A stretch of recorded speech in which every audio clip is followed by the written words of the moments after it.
Hello everyone, welcome to the channel mystic tarot. ये monthly reading है और Aquarius sun moon और ascendant लोगों के लिए हम देखेंगे कि क्या सिचुएशन है जुलाई के लिए। तो रीडिंग जो है वो करियर और रिलेशनशिप दोनों एस्पेक्ट्स को कवर करेगी। जनरल रीडिंग है, जितना आपसे रेजोनेट करता है आप उतना इसको ले सकते हैं। इसके अलावा एक्यूरेसी के लिए आप पर्सनल रीडिंग बुक करा सकते हैं, पर्सनली मुझे कांटेक्ट कर सकते हैं। तो एक्वेरियस सन मून और असेंडेंट लोगों के लिए हम देखते हैं कि क्या है रिलेशनशिप में मामला। सबसे पहले देख लेते हैं। अच्छा, रिलेशनशिप में ना बहुत ही सिंगल ट्रैक टाइप की स्टोरी नज़र आ रही है और ऐसा महसूस होता है कि कोई पर्सन ऑलरेडी एग्जिस्ट कर रहा है, ठीक है, और वो पर्सन आपको बहुत ज़्यादा बुलाता और मनाता और बात करने की उन्होंने बहुत ज़्यादा कोशिश की और बहुत, तो शायद ये सब बातें जो है ना 2 महीने पुरानी हों। आपने उनको कोई रिस्पांस नहीं दिया पॉजिटिव और या सफिशेंट रिस्पांस नहीं दिया, जिसके नतीजे में अच्छा, और वो रिस्पांस क्यों नहीं दिया? क्योंकि आप ख़ुद अपनी जगह पे मेंटली बहुत ज़्यादा स्टक नज़र आ रहे हैं। इवन पिछले कुछ अरसे में, पिछले 1 महीने में भी बहुत ज़्यादा, यानी कि जून के महीने में भी बहुत ज़्यादा स्टक नज़र आ रहे हैं। अच्छा, अब ये पर्सन तो आपको बहुत ज़्यादा मनाता रहा, बुलाता रहा, ठीक है, लेकिन आपने इनको जवाब नहीं दिया और ऐसा महसूस होता है कि अब इन्होंने पिछले 1 महीने से शायद आपसे राब्ता ख़त्म कर दिया है, बातचीत ख़त्म कर दी है। इस चीज़ ने भी आपको मेंटली बहुत ज़्यादा स्टक किया हुआ है। आपको समझ नहीं आ रही कि अब क्या करना है, ठीक है। आपकी ख्वाहिश जो है वो मामलात को सुधारने की है इनके साथ, लेकिन वो कैसे सुधारना है ये आपको नहीं पता। 6 के 2 कार्ड्स मेरे पास मौजूद हैं, 6 ऑफ पेंटिकल्स और 6 ऑफ वॉन्ड्स, जो कि हमें ये बता रहे हैं कि आपकी जो सोशल स्किल्स हैं ना इस टाइम के ऊपर, वो कुछ दबी हुई हैं। You are not feeling capable of contacting this person again. आपको कहीं ना कहीं कन्फ्यूजन है, कुछ ना कुछ डर है, खौफ है, ठीक है। अब वो डर और ख़ौफ क्या है? वो डर और ख़ौफ जो है वो ज़ाहिर बात है ये है कि एक सर्टेन टाइम तक जब ये पर्सन आपको बुलाता रहा, आपने जवाब नहीं दिया, तो अब ये कैसे आपको रिस्पॉन्स करेंगे और क्या ये आपकी बात का जवाब देंगे, क्या मतलब किस तरह से ये आपको साथ रिएक्ट करेंगे। आप अपनी जगह पे अकेले रह रह के थक गए हैं। अच्छा, ऐसा हो सकता है कि ये रीडिंग उन लोगों के लिए हो जो कि सिंगल एक्वेरियस हैं, लेकिन ये भी पॉसिबिलिटी हो सकती है कि आपकी लाइफ में ऑलरेडी भी कोई मौजूद है, ठीक है। सिंगल, अगर आप वैसे सिंगल नहीं हैं तो आप अपने आप को अलोन फील करते हैं, लोनली फील करते हैं, क्योंकि यहाँ पे 6 ऑफ पेंटिकल्स का जो कार्ड है वो हमें ये बता रहा है कि एक से ज़्यादा लोग स्टोरी के अंदर जो है वो मौजूद हैं। नाउ आपका माइंडसेट जो है वो हेरोफेंट का है, जो कि एक कमिटेड रिलेशनशिप की तरफ, कमिटमेंट की तरफ बताता है। जो लेसन आपने सीखना था इस सारी सूरत हाल में से वो आप सीख चुके हैं। नाउ यू रियली वांट के सूरत हाल जो है वो इस पर्सन के साथ ठीक हो, लेकिन आपको डर है कि जब आपने इनसे बात करनी है, जब आपने इनको ऑफ़र करनी है, तो इन्होंने आपको रिजेक्ट कर देना है। एक बहुत ही ज़्यादा जैसे हॉस्टेज टाइप की फीलिंग होती है ना, कि सूरत हाल को इतना ज़्यादा आपने ख़ुद से कॉम्प्लिकेट कर दिया है कि you don't know how to handle all these aspect of this problem. तो 6 ऑफ सोर्ड्स की मौजूदगी हमें ये बता रही है कि जब ये महीना स्टार्ट होगा जुलाई का, तो आपके मामलात जो हैं वो बेहतर हो सकते हैं, बेहतर होने के बहुत ज़्यादा इम्कानात हैं। कैसे? अगर आप इस बात को, इस प्रोसेस को, इस कॉन्वर्सेशन को जो कि अब रिक्वायर्ड है, ख़ुद से इनिशिएट करते हैं। पेज ऑफ वॉन्ड्स का कार्ड है जो कि मैसेज है, एक ऐसा पैशनेट किस्म का मैसेज जो कि दूसरे पर्सन को आपको भेजना है। एस ऑफ सोर्ड्स है, मामलात को क्लियर करना है, सारी बात को खोल के रखना है। क्या हुआ, कैसे हुआ, आपने क्या सोचा, क्या कहा, कैसे कहा, क्यों कहा, जहाँ सॉरी करने की ज़रूरत है वहाँ सॉरी भी करें। इसमें एक अच्छी बात यह है कि हैंगमैन का कार्ड जो है वो हमें बता रहा है कि दूसरा पर्सन भी अभी तक स्टक है।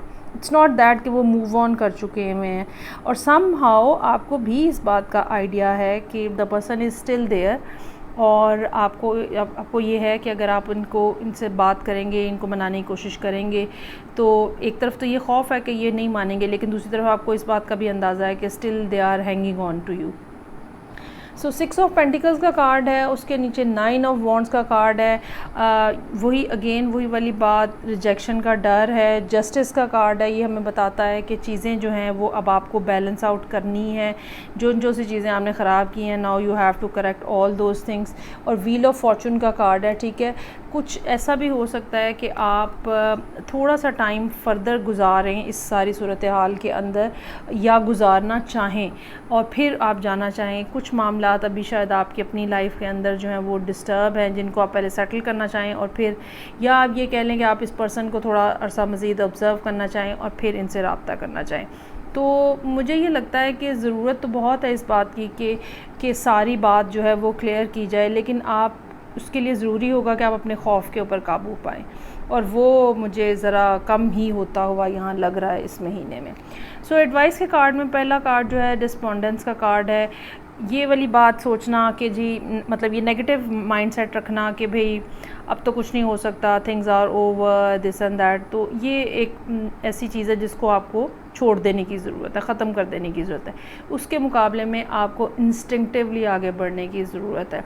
आपको अपने अंदर की सिक्स सेंस को बाहर निकालना है, ठीक है, या उस सिक्स सेंस को इस्तेमाल करते हुए आहिस्ता आहिस्ता कदम बढ़ाएं, आहिस्ता आहिस्ता आप इस पर्सन की तरफ जाएं, तो तब जो है वो सूरत हाल आपकी डेफिनेटली चेंज होती हुई नज़र आ रही है।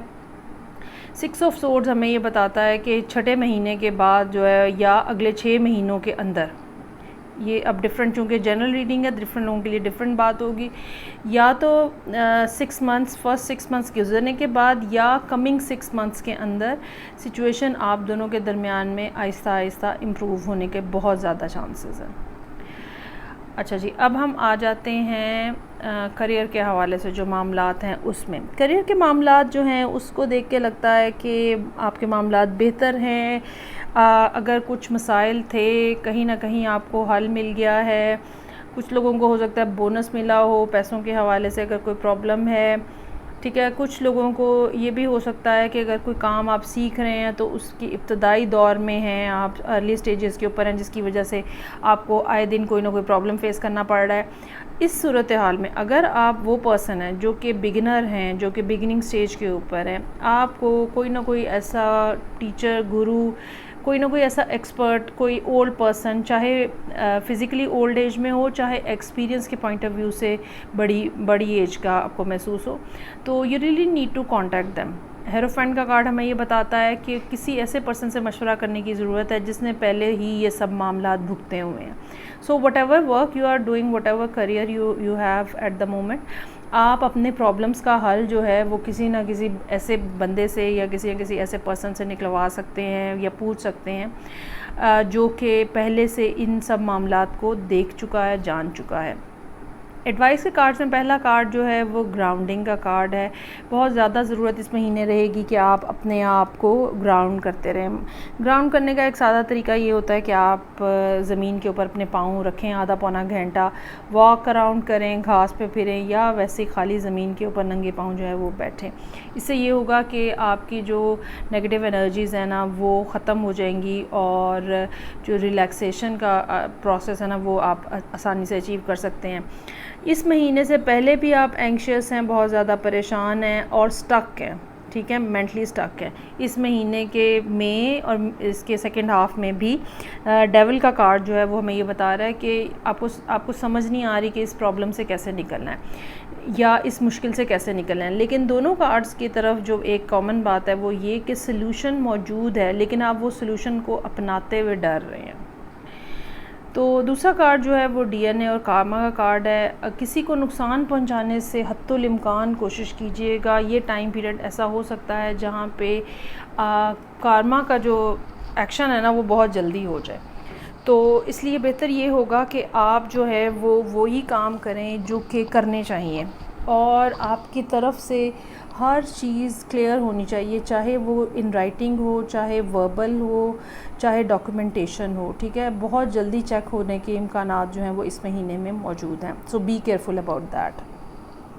और ये अच्छा, कुछ लोगों के लिए ये भी बात होगी कि अगर आपको किसी किस्म की बुरी आदत है, चाहे वो ड्रिंक करने की है, चाहे किसी सब्सटेंस की है, उसको भी आपको इस महीने बहुत ज़्यादा चेक रखने की ज़रूरत है। वो भी बढ़ता हुआ यहाँ पे काम जो है वो नज़र आ रहा है। सो ये थी रीडिंग जो कि एक्वेरियस लोगों के लिए थी, सन, मून एंड असेंडेंट। फीडबैक का मुझे इंतज़ार रहेगा। मैं आपसे नेक्स्ट रीडिंग से फिर मिलूँगी। अपना बहुत ज़्यादा ख्याल रखिएगा। खुदा हाफिज़।